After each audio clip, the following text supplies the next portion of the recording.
എടുത്തു പറയാൻ മാത്രമുള്ള ക്വാളിറ്റി ഒന്നും വേറൊന്നുമില്ല. ആകെ എനിക്ക് എടുത്തു പറയാൻ തോന്നിയ പടത്തെക്കുറിച്ച് അത് എടുത്തേണ്ട രീതിയിൽ എടുത്തിട്ടുണ്ട്. കണ്ടിരിക്കാൻ കേട്ടോ, പക്ഷേ കഥ നമ്മൾ ഒട്ടും ഫ്ലാറ്റ് ആയിട്ട് പോകുന്നത് എന്തൊരു സമയം നേരം പോക്കിന് വേണ്ടി വന്നിരുന്ന് കാണാം.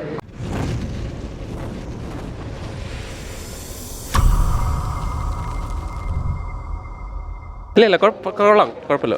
മെസ്സേജ് അങ്ങനെ ഒന്നുമില്ല. ഒരു IFFK ഉണ്ടായിരുന്ന പടമാണ്, കുഴപ്പമില്ല. നല്ല പടം, അധികമായിട്ടില്ല പക്ഷെ നല്ലൊരു ഫീൽ ഗുഡ്. അങ്ങനെ തുടങ്ങി വേറെ ഇതിലോട്ട് മാറുന്ന ഒരു പടമാണ്. അവരൊരു സിറ്റുവേഷനിലായി പോകുന്നതാണ്, അതിനെപ്പറ്റി പറയുന്ന ഒരു പടമാണ്. ആർക്കും വേണം പറ്റാം, ഒരു അങ്ങനത്തെ ഒരു രീതി. നല്ല പടം, അത് കാണും, എല്ലാവരും കാണേണ്ട ഒരു പടമാണ്. നല്ല മെസ്സേജുണ്ട്, നല്ല മെസ്സേജുണ്ട്. അത് കണ്ടാലേ അത് മനസ്സിലാവുള്ളൂ. നമ്മൾ കുഴപ്പിക്കളായത് തിയേറ്ററിൽ വന്ന് തന്നെ കാണും. നല്ല പടമാണ്. ആ പടത്തെക്കുറിച്ച് അത് എടുത്തേണ്ട രീതിയിൽ എടുത്തിട്ടുണ്ട്, നല്ല രീതിയിൽ എടുത്തിട്ടുണ്ട്. കണ്ട് മനസ്സിലാക്കണം. നല്ല പടം കുഴപ്പമില്ല. ആക്ച്വലി എനിക്ക് IFFK കാണാൻ പറ്റാത്തതുകൊണ്ടാണ് ഞാൻ വന്നത്. ഒരു എന്താ പറയുക, റിയലിസ്റ്റിക് ആയിട്ടുള്ള രീതിയിൽ അവർ എടുത്തിട്ടുണ്ട് പടം. എന്താ പറയുക, ഒരു 1.5 മണിക്കൂറാണ് ഡ്യൂറേഷൻ.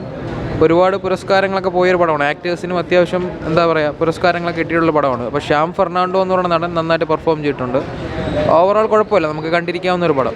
എനിക്ക് സത്യം പറഞ്ഞാൽ ചെറിയ ആർട്ടിഫിഷ്യലായിട്ടാണ് തോന്നിയത്. ക്ലൈമാക്സ് പടം പെട്ടെന്ന് തീർന്ന പോലെ തോന്നി, പക്ഷേ ക്ലൈമാക്സ് ആണ് ഇതാണോ എന്നൊന്നും എനിക്ക് തോന്നില്ല. ഫ്ലാറ്റ് മെസ്സേജ് ഒന്നുമല്ല ബ്രോ, ചെറിയ റോബറിയുടെ കഥയാണ്.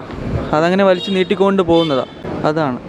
കണ്ടിരിക്കാൻ കേട്ടോ, പക്ഷേ കഥ നമ്മൾ ഒട്ടും ഫ്ലാറ്റ് ആയിട്ട് പോകുന്നത് എന്തൊരു സമയം നേരം പോക്കിന് വേണ്ടി വന്നിരുന്ന് കാണാം. ഫ്ലാറ്റാണ് സിനിമ.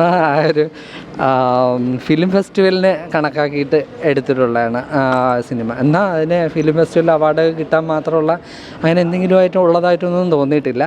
ഞാൻ ആ ട്രെയിലർ കണ്ടപ്പോൾ വിചാരിച്ചു ദർശനയുടെയും റോഷൻ്റെയും എന്തെങ്കിലും ഭയങ്കരമായിട്ടുള്ള പെർഫോമൻസ്, രണ്ടുപേരും നല്ല മികച്ച ആർട്ടിസ്റ്റുകളല്ലേ, അതൊക്കെ ഉണ്ടാവുമെന്ന് വിചാരിച്ചു. അതുമില്ലായിരുന്നു സിനിമയിൽ. പിന്നെ ആകെ എടുത്തു പറയാനുള്ളത് ഒരു സിനിമാറ്റോഗ്രഫി, ഛായാഗ്രഹണം, അത് വളരെ നന്നായിട്ട് ചെയ്തിട്ടുണ്ട്. പിന്നെ നമ്മൾ ശ്രീലങ്കയിൽ ചെന്ന് കാണുന്ന പോലെ ശ്രീലങ്കയിലെ ഒരു വിഷ്വൽ ബ്യൂട്ടിയൊക്കെ നന്നായിട്ട് ആ ക്യാമറയിൽ ഒപ്പിയെടുത്തിട്ടുണ്ട്.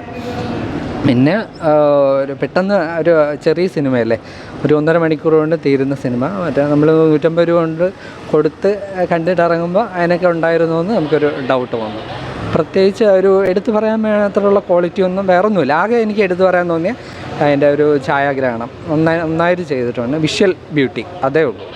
പിന്നെ ശ്രീലങ്കയിലെ അവരുടെ സാമ്പത്തിക പ്രതിസന്ധി, 2022 സാമ്പത്തിക പ്രതിസന്ധി, ആ കലാപമൊക്കെ നടന്നില്ല, അതാണ് ഇതിലെ സബ്ജക്റ്റ്. അതാണ് അവിടെ ടൂറിസ്റ്റുകളായിട്ട് പോകുന്ന ആൾക്കാരായിട്ടാണ് നായകനും നായികയും, അതേ ഉള്ളൂ. പ്രത്യേകിച്ച് എടുത്തു പറയാൻ മാത്രം ഒന്നുമില്ല. പിന്നെ ഞാൻ പോയ അവിടെ 6-7 ഞാൻ ഉൾപ്പെടെ ഒരു 7-8 പേരെ ഉണ്ടായിരുന്നുള്ളൂ. ഒരുപക്ഷെ ഫിലിം ഫെസ്റ്റിവലിലൊക്കെ ആൾക്കാർ കണ്ടിട്ടുള്ളത് കൊണ്ടാവാം അത്രയേ ഉണ്ടാകും. പ്രത്യേകിച്ച് ഒന്നും എടുത്തു പറയാൻ വേണ്ടിയൊന്നുമില്ല. പിന്നെ ദർശനയും റോഷനും അവരുടെ ഒരു ഓൺ സ്ക്രീൻ കെമിസ്ട്രി അത് ഇതിലും കാണാനുണ്ട്. ഓൺ സ്ക്രീൻ ബയോളജിയും കൂടെ അതിലുണ്ട്. അമ്മാതിരിയുള്ള ഒരു സീനുകളും